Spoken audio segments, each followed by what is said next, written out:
بسم الله الرحمن الرحيم يريدون ليطفئوا نور الله بأفواههم الله متم نوره ولو كره الكافرون صدق الله مولانا العظيم وصدق رسوله النبي الكريم ونحن على ذلك من الشاهدين والشاكرين والحمد لله رب العالمين اللهم صل على محمد وعلى آل محمد كما صليت على إبراهيم وعلى آل إبراهيم إنك حميد مجيد الهرا international মাদ্রাসা মসজিদ ও এলাকাবাসীর উদ্যোগে আয়োজিত আজকের এই মোবারক মাহফিলের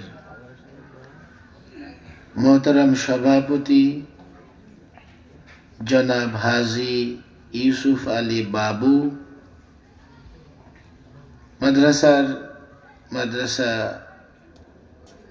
ও মসজিদ পরিচালনা কমিটির সাধারণ সম্পাদক জনাব শহীদুল ইসলাম খান, মাদ্রাসার পরিচালক মুফতি আব্দুল্লাহ ফিরোজ, আজকের এই ওয়াজ মাহফিলের প্রধান অতিথি, বিশেষ অতিথিদ্বয়, আমন্ত্রিত ওলামায়ে কেরাম, ছাত্র ভাইয়েরা, যুবক ভাইয়েরা এবং দিন প্রিয়, ইসলাম প্রিয় তাওহীদি জনতা, মাদ্রাসা এবং মাহফিলের ধরন দেখে মনে হচ্ছে এটা একেবারেই মানিকগঞ্জ প্রপার এবং শহরের ভেতরে মাদ্রাসা। মাদ্রাসাটা কোন জায়গায়? পাশে টিন পট্টি, মানে এটা একটা টিন পট্টি।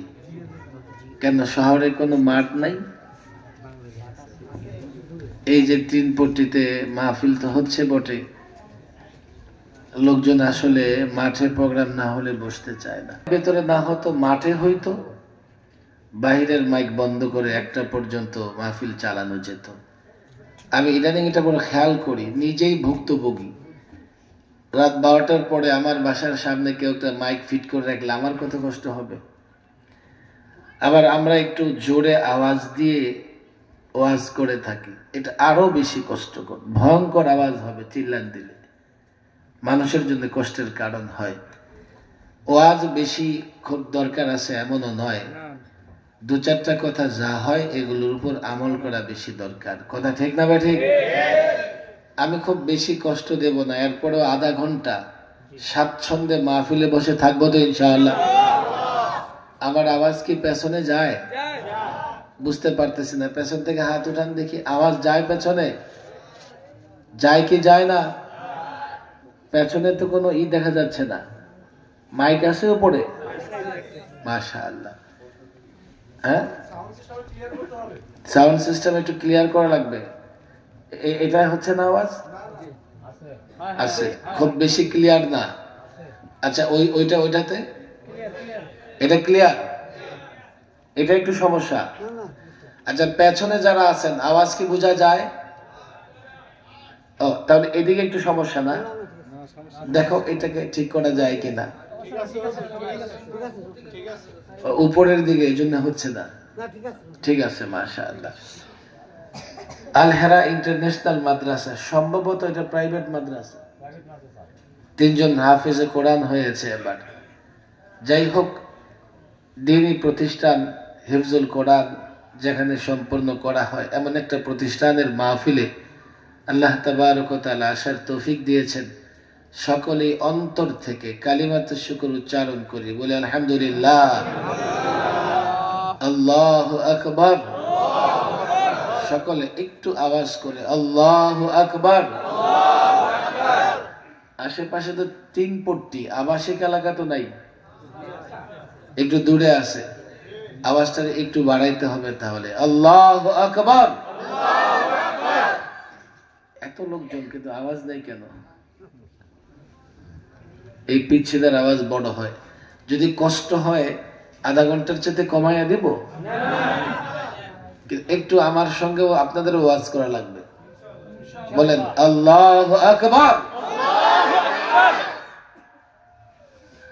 হতে পারে পিছন থেকে আমার কানে আওয়াজ আসে না, পিছনের লোকজন বলেন দেখি আল্লাহু আকবার। আল্লাহু আকবার। আওয়াজ তো আসে, আমার কানে আসতেছে না। আমি সাধারণত শহর কেন্দ্রিক বয়ান করলে তাদের সঙ্গে 3টা সমঝোতা করতেছি, চুক্তি করতেছি। এখানে মাদ্রাসার ছাত্র আছে, স্কুল কলেজের ছাত্র আছে, আমার মুসল্লি ভাইয়েরাও আছে।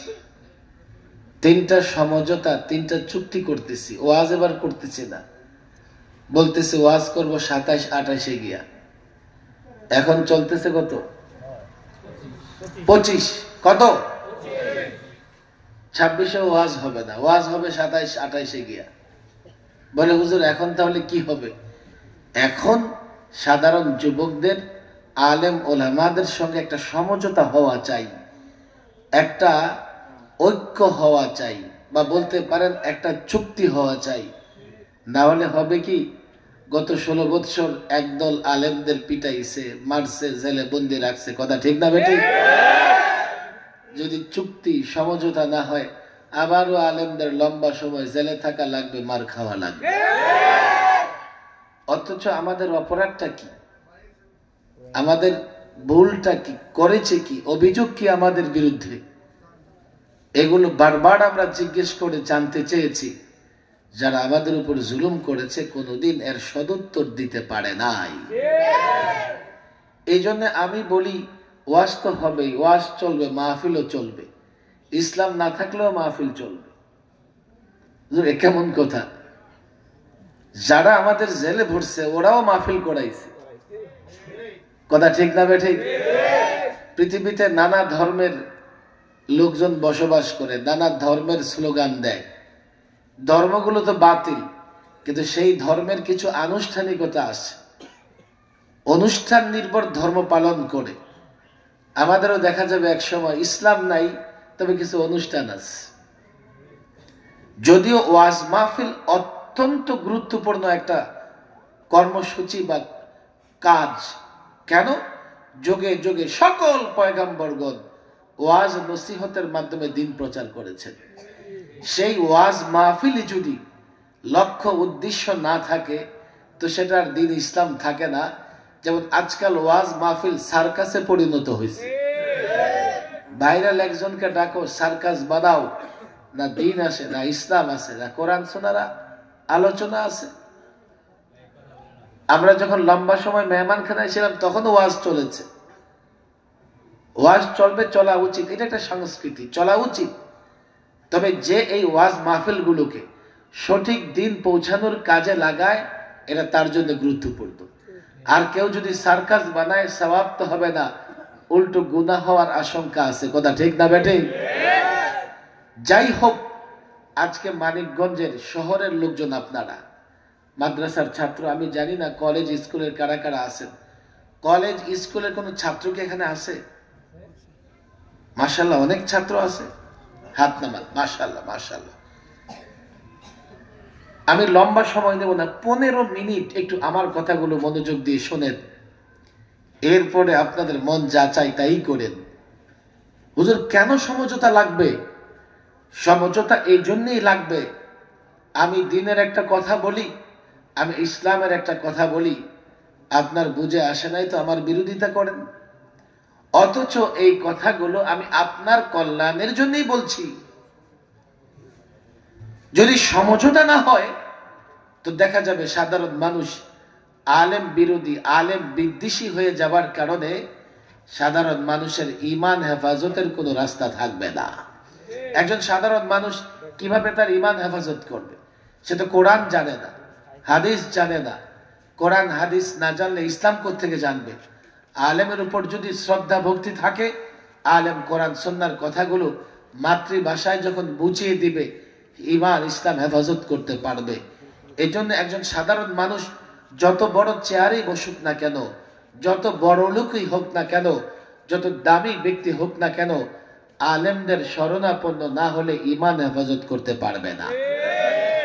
এই জন্য যাতে আমরা মিলেমিশে চলতে পারি, আমাদের ভেতরে ঐক্য, আমাদের ভিতরে সমঝোতা, আমাদের ভিতরে কিছু বিষয় নিয়ে একটা কমন জায়গা তৈরি হওয়া দরকার। আমি জানি না বুঝাইতে পারতেছি কিনা। কিছু বিষয়ে আমাদের ঐক্যমত ঘোষণা করা দরকার, যাতে করে আমাদের ভেতরে কোনো ধরনের ঝগড়াঝাটি না হয়। কথা ঠিক না বেঠিক? একটু আমি আলোচনাটা একটু কঠিন হয়ে যাবে, তারপরে আমি অনুরোধ করব আমার কথাগুলো মনোযোগ সহকারে শুনবেন। প্রথম একটা কথায় আমরা একমত হই, ঐক্যবদ্ধভাবে একটা কথা আমরা ঘোষণা করি, একটা কথা আমরা সমঝোতা করি। সেটা কি? আমি, আপনি, আমরা, আপনারা সবাই দুনিয়ার কল্যাণ এবং আখিরাতের কল্যাণ চাই। এখানে আমাদের মধ্যে কোনো দ্বিমত আছে? আমাদের মধ্যে কোনো মতানৈক্য আছে? এই কথা বললে আপনারা আমার বিরোধিতা করবেন? তাহলে সমঝোতা হলো কিনা? চুক্তি হইল কিনা? মিল হইল কিনা? কোন কথার উপরে? আমরাও দুনিয়ার কল্যাণ চাই, আপনারাও চান, আমরাও আখিরাতের কল্যাণ চাই, আপনারাও আখিরাতের কল্যাণ চান। তাহলে আমরা আপনারা সবাই দুনিয়া ও আখিরাতের কল্যাণ চাই। কথা ঠিক না বেঠিক? আর দুনিয়া আখিরাতের কল্যাণ চাই বলে আমরা মুমিন। কেন? কাফেরের বৈশিষ্ট্য হচ্ছে তারা শুধু দুনিয়ার কল্যাণ চায়, দুনিয়া চায়, আখিরাত চায় না।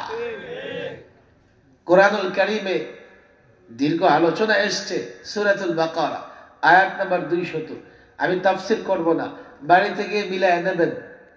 ফামিনান নাসি মান ইয়াকুল রব্বানা আতিনা ফিদ দুনিয়া ওয়া মা লাহু ফিল আখিরাতি মিন খালাক।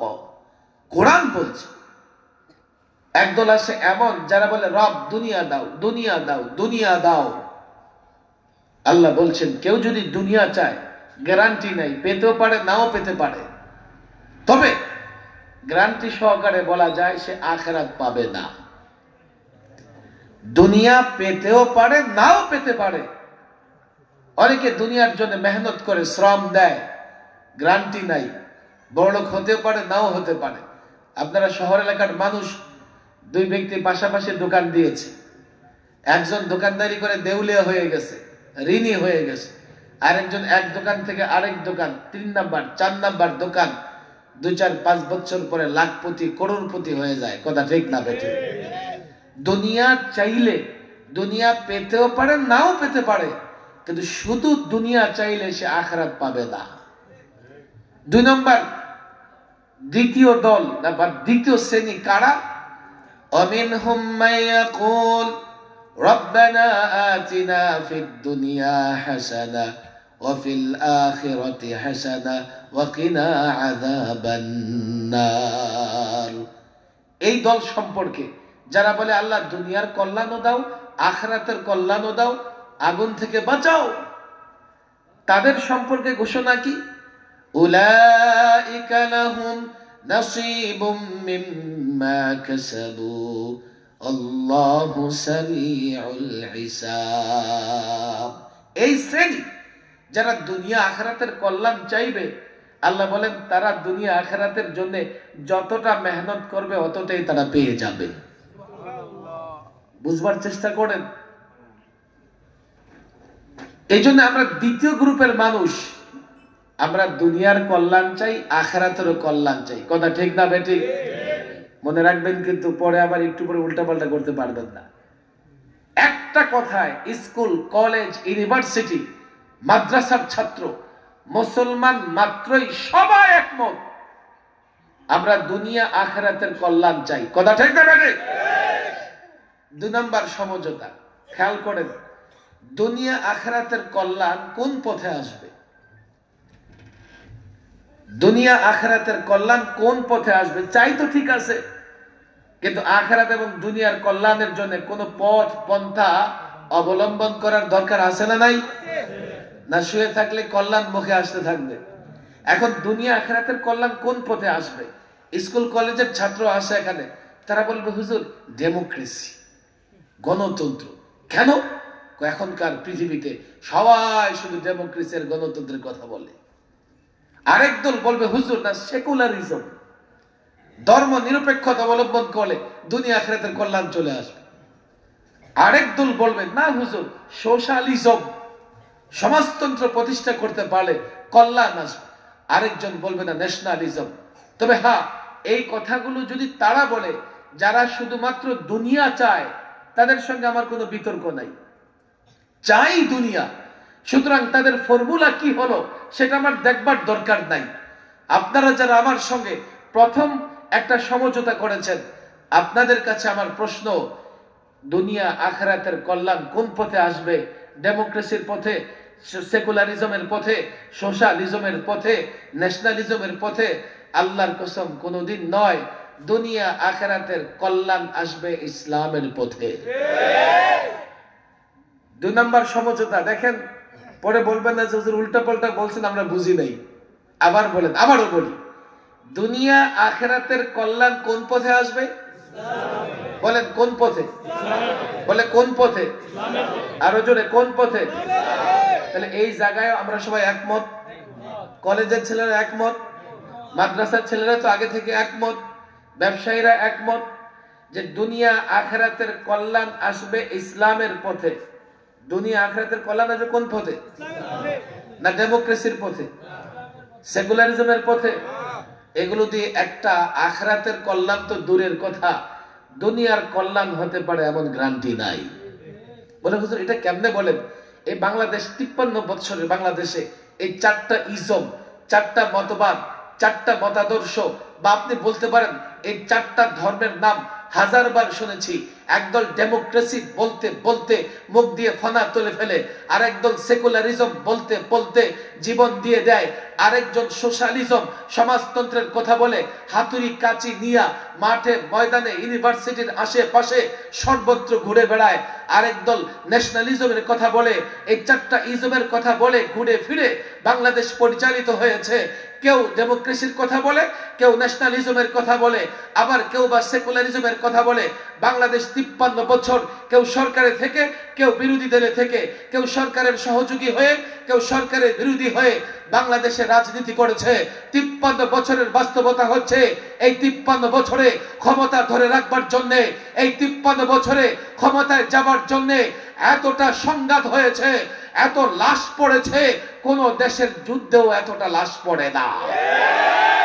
এই 53 বছরে, এই 53 বছরে কথা বুঝবার চেষ্টা করো, কথা বুঝবার চেষ্টা করো।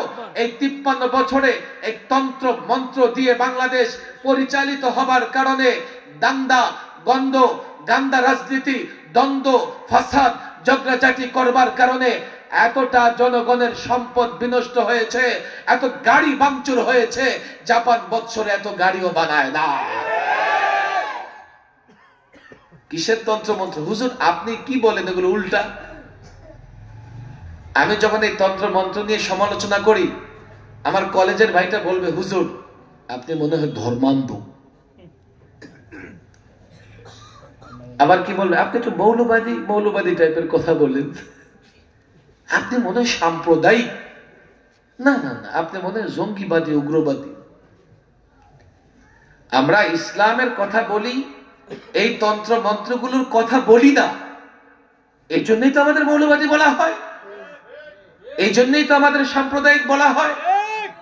আর আমাদের দমন করার জন্য জঙ্গিবাদী, উগ্রবাদী, সন্ত্রাসবাদের তকমা লাগানো হয়। কথা ঠিক না বেঠিক? আমাকে বলো, এই কলেজ ইউনিভার্সিটির ছেলেরা, আমি জানি না তোমাদের রাষ্ট্রবিজ্ঞান বইয়ে এই বিতর্ক আছে কিনা, তবে থাকার কথা। গণতন্ত্রের সুফল কুফল, গণতন্ত্র নিয়ে বিতর্ক আছে না নাই? পশ্চিমা বিশ্বে গণতন্ত্র নিয়ে বিতর্ক হয়।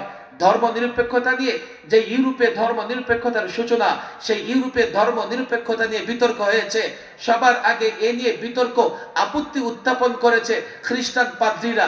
সোশ্যালিজম, সমাজতন্ত্র, এটাকে গণতন্ত্রওয়ালারা দেখতে পারে না, আবার গণতন্ত্রকে সোশ্যালিজম, সমাজতন্ত্রওয়ালারা দেখতে পারে না। সোশ্যালিজম দিয়ে সোভিয়েত ইউনিয়ন একযোগ শাসন করা যায় নাই। যেই জিনিসগুলো নিয়ে পশ্চিমারা বিতর্ক করে, যেই তন্ত্র মন্ত্র নিয়ে আমার দেশের পাঠ্য বইয়ে বিতর্ক আছে, আমি যদি সেগুলো নিয়ে বিতর্ক করি, আমি সেগুলোর সমালোচনা করার পরে আমাকে যারা সাম্প্রদায়িক বা মৌলবাদী বলে, ওরা মূর্খ, ওরা গণ্ড মূর্খ। আমি চ্যালেঞ্জ করি, বলে আসো, বই পুস্তক নিয়ে আসো, দেখো।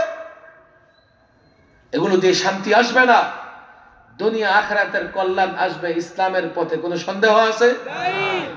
একমত তো? হাত তোলেন কারা কারা একমত দেখি।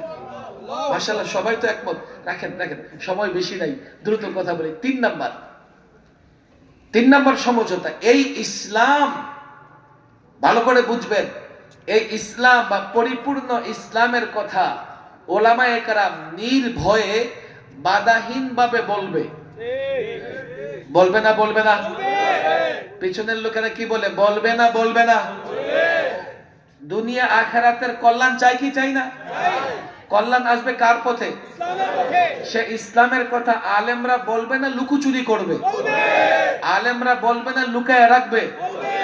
আলেমরা বলবে না ঘরে বসে থাকবে? সেই ইসলামের প্রতি আলেমরা দাওয়াত দিবে না চুপ করে থাকবে?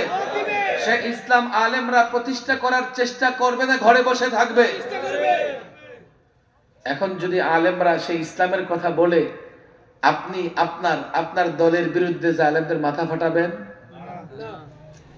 ফাটাবেন, তাহলে সমঝোতা হলো আলেমরা মসজিদের মিম্বরে, মঞ্চে, মাহফিলে, সব জায়গায় নির্ভয়ে ইসলামের কথা বলবে। এই কথায়ও আমরা একমত। কথা ঠিক না বেঠিক? এই দেখেন, উল্টাপাল্টা করবেন না। গত 16 বছরে 3 বার সরকারি মেহমান ছিলাম। লাস্ট 21-এ সবার আগে ঢাকায় আমারই ধরছে, আপনি তাড়াতাড়ি মেহমানখানায় আসেন। 1.5-2 মাস বিশেষ মেহমানখানায় রিমান্ডে। বারবার বলেছি, অপরাধ কি করেছি বলো? কোনো অপরাধ নাই। আবার ইনিয়ে বিনিয়ে যে অপরাধ দেখাইতে চায়, সেটা হলো হুজুর এই ভাস্কর্যের বিরুদ্ধে বলার দরকার কি? আমরা ভাস্কর্যের বিরুদ্ধে বলছি, মূর্তির বিরুদ্ধে বলছি, ধরে 2.5 বছর 3 বছর জেলে রাখছে। আহা, এখন দেখো এক এক মূর্তির গলায় রশি লাগায়া ছাত্ররা টেনে হেসে ডাস্টবিনে ফালাইতেছে। যাও ঠেকাও, যাও না। জুলুম করেছো আলেমদের উপরে, তোমাদের পরিধুতি এমন হয়েছে চোখের সামনে দেখতেছো, বলার কোনো তোমাদের ভাষা নাই। অপরাধ কি আলেমদের? আমরা কিছু কমন অপরাধ করেছি, এগুলো একটাও অপরাধ নয়। এগুলো কোরআন সুন্নাহ অনুযায়ী আমরা বলতে বাধ্য হয়েছি। কথা ঠিক না বেঠিক? বাইরে একটু বুঝার চেষ্টা করেন।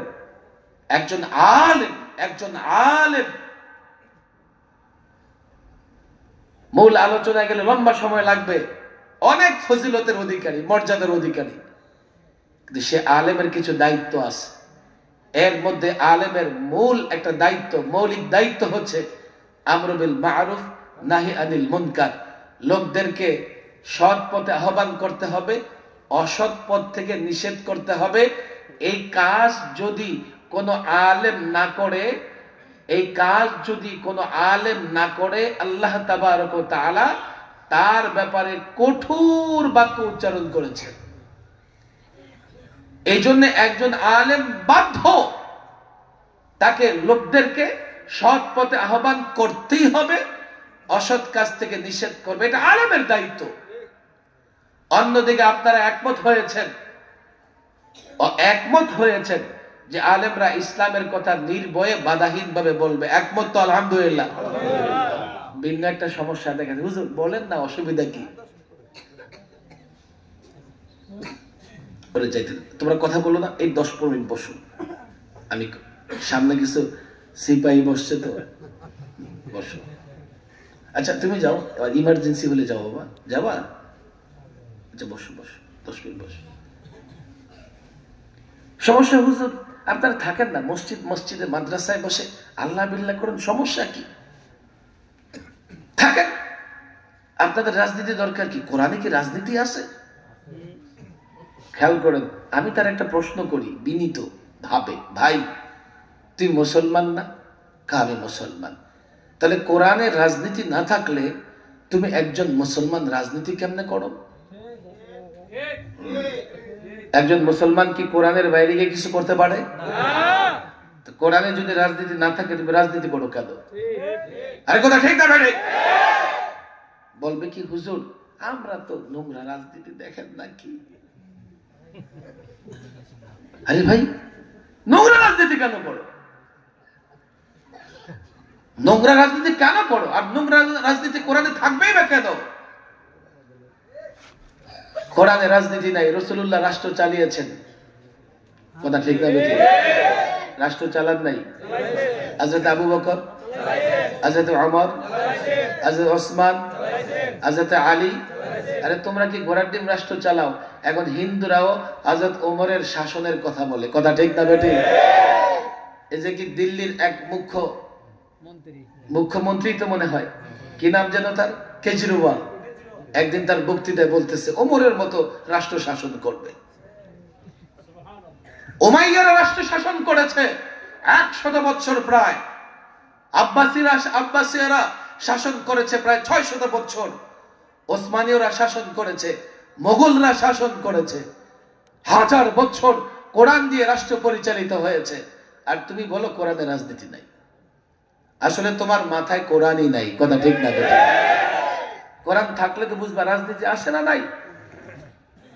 3 নাম্বার বিষয়ে সমঝোতা হবার আগে এই কথা মানতে হবে, কোরআন সুন্নাহ কিংবা ইসলাম শুধু ব্যক্তি জীবনের সমস্যাগুলোর সমাধান নয়, রাষ্ট্র জীবনের সমস্যাগুলোর সমাধান দিয়েছেন না দেন নাই? দিয়েছেন। সামাজিক সমস্যার সমাধান কোরআনে আছে না নাই? সব যদি থাকে তাহলে ইমাম যখন ইসলামের কথা বলবে তো শুধু সামাজিক বা ব্যক্তিগত সমস্যাগুলোর সমাধান দেবে না রাষ্ট্রীয় সমস্যার সমাধান দেবে? জাতি বুঝে না, আলেমদের কাছে গিয়ে বলতো পায়ে ধরে হুজুর সমস্যা তো হয়ে গেছে সমাধান দেন, এই জন্যই সমাধান চায় না। তারা শুধু মনে করে তালাকের মাসালার ফতো ইমামরা দিবে, তালাক দিয়ে ফেললে গিয়ে দৌড়ে মৌলবীর কাছে বয়ে থাকে, আর বাকি সমস্যাগুলোর সমাধান মৌলবীর কাছে চায় না, বুঝে না, এই জন্যই চায় না। অথচ ইসলাম, আরে মৌলবীর কাছে তখন যখন তুমি যাও তোমার ছোট হওয়ার কি আছে? আমি মৌলবী সাহেব, আমি অসুস্থ হলে ডাক্তারের কাছে যাই কি যাই না? আপনি ডাক্তার সাহেব বাড়ি বানাবেন, ইঞ্জিনিয়ারের কাছে যান কি যান না? ইসলামী সমাধানের জন্য মৌলবীর কাছে গেলে সমস্যা কই? হুজুর আপনাদের মৌলবীদের ভিতরে ঝামেলা আছে এই জন্য যাই না। হ্যাঁ ঝামেলা আছে, কিন্তু ডাক্তারদের ভিতরে কোনো ঝামেলা নাই, আছে নাকি? কি যে বলে ডাক্তারদের, আরে কি বলে, কসাই মার্কা ডাক্তার আছে না নাই? মৌলবীর ঝামেলা আছে, হ্যাঁ দরবারি সরকারি 2 নম্বর মৌলবী আছে, আছে না নাই? ডাক্তারের মধ্যে কসাই আছে না নাই? আচ্ছা আপনারা কাজ করবেন, আগামীকাল যদি অসুস্থ হন যাবেন একজন ইঞ্জিনিয়ারের কাছে, গিয়া বলবেন ইঞ্জিনিয়ার সাহেব ডাক্তাররা তো কসাই হয়ে গেছে, ওদের কাছে যাইতে ভয় লাগে, দেখা যাবে গিয়া কিডনি কেটে রেখে দিচ্ছে, সমস্যা না, আপনার কাছে আসছি আপনি একটু চিকিৎসা করে দেন। ইঞ্জিনিয়ার বলবে হ্যাঁ আসছো, আচ্ছা দেখি কত বর্গ ফুট, কত কি, কয় বস্তা সিমেন্ট, কত টন রড লাগবে আর কয়টা ইট লাগবে, এই নিয়ে আসো, ওর একটু আস্তর করে দেই, কথা ঠিক না বেঠিক? ইঞ্জিনিয়ারদের একটা বিশেষ বৈশিষ্ট্য আছে, লোকেরা বলে না বাঁশ মার্কা ইঞ্জিনিয়ার, আছে না নাই? আপনারা নারাজ নাকি আমার উপরে? রডের বদলায় বাঁশ, এমন কাজ আছে না নাই? এখন আপনি বাড়ি বানাবেন, গেছেন এক মৌলবী সাহেবের কাছে বা আমার কাছে আইছেন, হুজুর আপনার কাছে আসছি, ইঞ্জিনিয়াররা সব বাঁশ মার্কা হয়ে গেছে, আপনি তো মৌলানা সব মানুষ, আমার একটা বাড়ি বানাই দেন। খুব ধরছেন, আমি যদি আপনার দয়া মায়া করে বাড়ি বানাইয়াও দেই, আপনার ইট বালি সিমেন্ট রড সব নষ্ট হবে, 6 মাস পরে ছাদ ভেঙে মাথাটাও নষ্ট হবে। আমি তো আপনাকে এই কথা বলি না অসুস্থ হলে আমার কাছে আসেন, আমি আপনাকে এই কথা বলি না বাড়ি বানাবেন আমার কাছে আসেন। আমি বলি ব্যক্তি সমাজ রাষ্ট্রে যত সমস্যা আসে সমাধানের জন্য কোরআন সুন্নাহর কাছে আসেন, আলেমদের কাছে আসেন। যারা বড় চেয়ারে বসবার কারণে, বড় পয়সাওয়ালা হবার কারণে আলেমদের কাছে যাইতে লজ্জাবোধ করে, এগুলো ইবলিসের খালাতো ভাই। আমি তো লজ্জাবোধ করি না। 3টা ওয়াদা করেছেন, মনে থাকবে তো? এক, আবার বলেন, দুনিয়া আখিরাতের কল্যাণ চাই কি চাই না? 2, কল্যাণ কোন পথে আসবে? আর ইসলামের কথা নির্ভয়ে বলবে কারা? না ডাক্তারের কাছে যাবেন, না ইঞ্জিনিয়ারের কাছে যাবেন? এই 3টা ওয়াদা যদি আপনারা করতে পারেন, ওয়াজ হবে পড়ে। ওয়াজ করে কি হবে? আমার মুসল্লি, আমি যারা সারাদিন ওয়াজ শোনাই, বের হয়ে গিয়ে আমার বিরুদ্ধে স্লোগান দেয়, রাজনীতি করে। রাজনীতি মৌলবীরা বুঝে না, রাজনীতি আমরা করি বিদায় মৌলবী সাহেব মসজিদের ভেতরে বন্দি থাকুক। এই বেটা, ইমাম যদি রাজনীতি না করতে পারে তো সভাপতি কে লেগে রাজনীতি করবো? রাজনীতি নাপাক জিনিস, ইমাম করতে পারে না তো সভাপতিও রাজনীতি করতে পারবে না। বাস সবার জন্য তো নাপাক না, ইমামের জন্য নাপাক আর সভাপতির জন্য জায়েজ। আপনারা রাজনৈতিক মঞ্চে রাজনৈতিক বয়ান করেন, মাহফিলের মঞ্চে রাজনৈতিক বয়ান করেন। আচ্ছা, মাহফিলের মঞ্চে রাজনৈতিক বয়ান করি, সমস্যা। তাহলে মাহফিলের প্রধান অতিথি রাজনৈতিক নেতা কেমনে হয়? টোটাল রাজনীতি মুক্ত করো। আমি তো মাহফিলের যুবকদের বলি, তোমরা রাজনীতি করো। তোমরা যদি রাজনীতি না করো, নোংরা মানুষ রাজনীতি করে তোমাদেরকে নত জানু করে ছাড়বে। কাল তুমি চারিত্রিক সার্টিফিকেট আনতে যাবে এমন নেতার কাছে যার নিজের চরিত্রের বালাই নাই। কাল তুমি জন্ম সনদ আনতে যাবে এমন নেতার কাছে যার জন্মের কোনো ঠিক ঠিকানা নাই। পরিষ্কার কথা, রাষ্ট্র পরিচালিত হয় রাজনীতি দ্বারা। তোমরা ভদ্র যুবকেরা রাজনীতি করবে না তো দেখা যাবে গত 16 বছর একজন ইয়াবা ব্যবসায়ী কক্সবাজারের এমপি ছিল, বিবারিয়ায় গাঞ্জুটি এমপি হয়ে গেছে। জায়গায় জায়গায় ফেন্সিডিল খোর মেম্বার চেয়ারম্যান আছে, কথা ঠিক না বেঠে? ভদ্র যুবকেরা তোমরাই তো রাজনীতি করবা, রাষ্ট্র তোমরা চালাবা। তবে রাষ্ট্র চালাও যদি ইসলাম দিয়ে, আমি গ্যারান্টি দিয়ে দেই 5 বছর নয় 50 বছর আজীবন ক্ষমতায় থাকতে পারবা। যদি রাষ্ট্র চালাও ইসলাম দিয়ে, 56,000 বর্গ মাইলের বাংলাদেশ নয় গোটা পৃথিবী শাসন করতে পারবা। যদি রাষ্ট্র চালাও ইসলাম দিয়ে, পশ্চিমাদের সামনে নত জানু হতে হবে না। তুমি কোরআন দিয়ে ইসলাম দিয়ে রাষ্ট্র চালাবে, তারা তোমার সামনে নত জানু হয়ে দাঁড়িয়ে থাকবে। পরিষ্কার কথা। ওয়াদা কয়টা? মনে থাকবে না? আলেমের মাথায় বাড়ি দিবেন? রাজনৈতিক সমাধান আলেম দিলে তার মাথায় বাড়ি দিবেন? ওলামারা রাজনৈতিক কথা বললে উঠাই দিবেন মসজিদ থেকে? মাহফিলে যাইতে বাধা দিবেন? গত 16 বছর কিন্তু দিছে। এই জন্য এবার আমি ওয়াদা নিতেছি, প্রয়োজনে মাহফিল বন্ধ করে দিব, কিন্তু আগে ওয়াদা করতে হবে আমি নির্ভয়ে কোরআন সুন্নাহর কথা বলতে পারবো কিনা। হ্যাঁ, যদি তুমি মনে করো যে কোথাও আমি কোরআন সুন্নাহ অনুযায়ী কথা বলছি না, চ্যালেঞ্জ করো আমাকে, যাও আরেকজন আলেমের কাছে। আরে তুমি কি করে বুঝবা একজন আলেম কোরআন সুন্নাহ অনুযায়ী কথা বলছে কি বলছে না? একজন ইঞ্জিনিয়ার ঠিক মতো কাজ করতেছে কিনা ডাক্তার বুঝবে না, আরেকজন ইঞ্জিনিয়ার বুঝবে। একজন ডাক্তার সঠিকভাবে চিকিৎসা করছে কিনা ডাক্তার বুঝবে। যাও আলেমদের কাছে, যাও। নিজে একজন দাঁড়ায় সেরা আলেমদের উপর মাতাব্বরি করে, এমন ঘটনা ঘটেছে অনেক, কথা ঠিক না বেঠে? এই জন্য আমি ওয়াজ আজকে করি না। এখন আপনারা মানিকগঞ্জ শহরের মানুষ, এই 3টা ওয়াদা মনে থাকবে ইনশাআল্লাহ। আপনাদের পরিষ্কার বলি, আমরা শুধু পূর্ণাঙ্গ ইসলামের কথা বলি এমন না, ব্যক্তি জীবনে এই কমি মাদ্রাসাগুলো আমল এবং এলেমের সমন্বয় আছে। শুধু শিখে এমন না, আমল করেও দেখায়, কথা ঠিক না বেঠিক? পৃথিবীর আর কোন দ্বীনি প্রতিষ্ঠান এমন পাবেন না যেখানে এলেমও আছে আমলও আছে। যান অনেক প্রতিষ্ঠানে, এলেম তো আছে, চেহারার সাথে এলেমের কোনো মিল নেই, আছে না নাই? এলেম আমলের সমন্বয় কই মাদ্রাসা। আমরা ব্যক্তি জীবনে ইসলাম চর্চা করি, আমরা সমাজ জীবনে ইসলাম চর্চা করি। আল্লাহর কসম, প্রত্যেকটা আলেমের পরিবার ইসলামের ফরজ বিধানগুলো মেনে চলে, সবচাইতে কঠিন বিধান পর্দা হিজাবের বিধানও মেনে চলে। আমরা রাষ্ট্রীয় জীবনেও ইসলাম প্রতিষ্ঠা করবার জন্য, ইসলাম প্র্যাকটিস করবার জন্য চেষ্টা করি। এই চেষ্টা বাংলাদেশে সবার আগে করে গেছেন হযরত মুহাম্মদুল্লাহ হাফিজি হুজুর। হাফিজি হুজুরের সূত্র ধরে মুফতি আমিন রাহিমাহুল্লাহকে আমরা কাজ করতে দেখেছি। সেই সূত্র ধরে আমরাও চেষ্টা করতেছি, যতদিন পর্যন্ত ইসলাম দিয়ে রাষ্ট্র পরিচালিত না হবে রাষ্ট্রে শান্তি আসবে না। একদল মারবে, আবার ঘুরে ফিরে আরেক দল ওই দলকে মারবে। হুজুর এত মারেন আপনারা, তো আমরা তো এত মারি নাই, আপনারা এত মারতেছেন কেন? কই ভাই পরে যে একটু দেয়, ক্ষোভে পরে দুঃখে একটু বেশি দিয়া দেয়। কথা দরকার কি হুজুর? দরকার কি মানে তুমি কাউকে মারবে, তুমি কার উপর আঘাত করবে, অথচ সে তোমার উপর আঘাত করবে না। আসমানের নিচে জমিনের উপর এমনটা হয় না। আর প্রচলিত রাজনীতিতে এটাই, যার যখন সুযোগ সে তখন সাইজ করে। যদি মনে করে শান্তি চাও, হযরত হাফিজ হুজুর রাহিমাহুল্লাহ 32 বছর আগে সবাইকে তওবার ডাক দিয়ে গিয়েছিলেন। আমি আবারও এখন সব মুসলমানকে হাফিজ হুজুরের সুরে সুর মিলায়া তওবার ডাক দেই, তন্ত্র মন্ত্র ছাড়ো, ইসলাম মানো, শান্তি আসবে। ইসলাম যদি না মানো, 53 বছরে শান্তি আসে নাই, 53,000 বছরেও শান্তি আসবে না।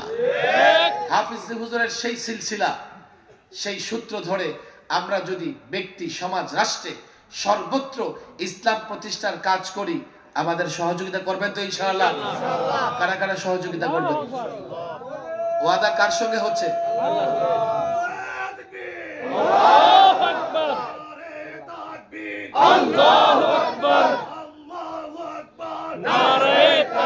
ওয়াদা কার সঙ্গে হচ্ছে? বলেন কার সঙ্গে? যুবকেরা হাত ঠিক মতো উঠায় না।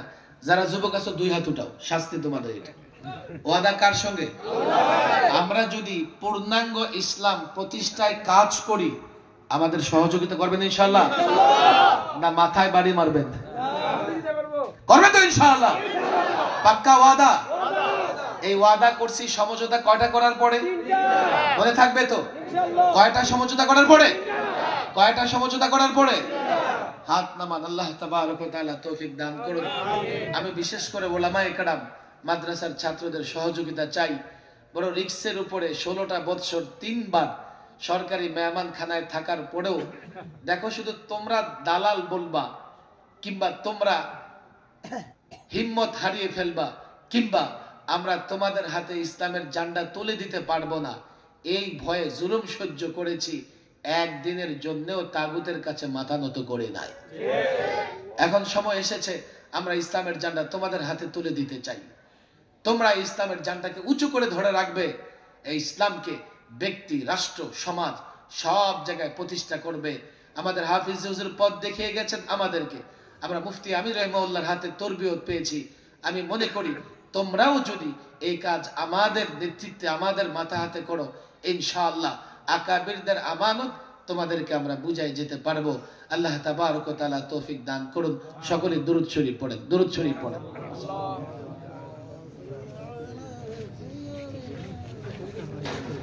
اللهم أنت السلام ومنك السلام تباركت يا ذا الجلال والإكرام. ربنا ظلمنا أنفسنا وإن لم تغفر لنا وترحمنا لنكونن من الخاسرين. يا الله يا رحمن يا رحيم. মধ্যরাত পর্যন্ত আল হেরা ইন্টারন্যাশনাল মাদ্রাসার মাহফিল চলেছে। আয় আল্লাহ তাবারক ওয়া তাআলা, যারা বিকেল থেকে মধ্যরাত পর্যন্ত বসে আছে, যারা আলোচনা করেছে, আমাদের প্রত্যেককে আপনি আপনার দ্বীনের জন্য কবুল করে নেন। আল্লাহ তাবারক ওয়া তাআলা আমাদের ভুলগুলো ক্ষমা করে দেন। আল্লাহ আমাদেরকে সঠিক সময়ে সঠিক সিদ্ধান্ত নেবার তৌফিক দেন। আল্লাহ তাবারক ওয়া তাআলা মাদ্রাসাকে কবুল করে নেন। মাদ্রাসার প্রত্যেকটা ছাত্রকে কবুল করে নেন। আলেম বানান, হাফেজে কোরআন বানান, মুজাহিদ বানিয়ে দেন, দায়ী বানিয়ে দেন। আল্লাহ যারা হাত তুলেছে প্রত্যেকেই ওয়াদা করেছে ওলামাদের সহযোগিতা করবে। মালিক প্রত্যেককে ওলামাদের সহযোগিতা করার তৌফিক দেন। মালিক আমাদের মধ্যে যারা অসুস্থ তাদেরকে সুস্থতার নিয়ামত দান করেন। যারা পেরেশানিতে আছে পেরেশানি দূর করে দেন। আল্লাহ বেকার যুবক যারা, তাদের জন্য কর্মসংস্থানের ব্যবস্থা করে দেন, আমাদের সকলের জন্য হালাল রিজিকের ফয়সালা করে দেন। আল্লাহ তাবারক ওয়া তাআলা যারা মাদ্রাসায় সহযোগিতা করেছে, মাহফিলে সহযোগিতা করেছে, প্রত্যেকের সহযোগিতা, শ্রম এবং দোয়াকে আপনি কবুল করে নেন। মালিক, আমাদের আত্মীয় স্বজন, ভাই ব্রাদার যারা কবর দেশে শায়িত হয়েছে, প্রত্যেকের কবরকে জান্নাতের বাগান বানায়া দেন। রব্বানা আতিনা ফিদ দুনিয়া হাসানাহ ওয়া ফিল আখিরাতি হাসানাহ ওয়া কিনা আযাবান নার। সুবহান রাব্বিকা রাব্বিল ইজ্জাতি আম্মা ইয়াসিফুন ওয়া সালামুন আলাল মুরসালিন والحمد لله رب العالمين.